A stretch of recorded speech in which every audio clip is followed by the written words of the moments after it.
இன்னைக்கு தமிழ்நாடு முழுக்க வந்து பார்த்தீங்கன்னா கொலை, கொள்ளை, கற்பழிப்பு தலைவிரிச்சு ஆடுது.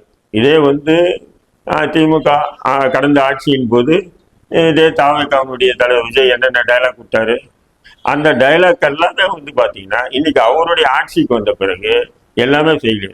கொலைகளை நிப்பாட்ட முடியல, போதை வசதி விற்பனையை தடுக்க முடியல, கற்பழிப்புகளை தடுக்க முடியல, எதுவுமே நடத்த முடியல. இவர் வந்து வெறும் ரீல்ஸ் முதல்வராகவே இருக்காரு.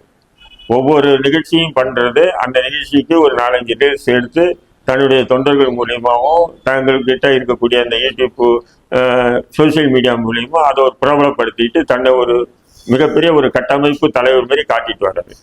இன்னைக்கு கூட தாவேகா தலைமையில் அனைத்து கட்சி கூட்டம் நடந்திருக்கு. அந்த கூட்டத்துக்கு விஜயே போய் கலந்துக்கல. அந்த கூட்டத்தில் எல்லாரும் ஒன்னோட ஒன்ன கை தூக்கிட்டு நிக்கிறாங்க. அதுல விஜயே காணும்.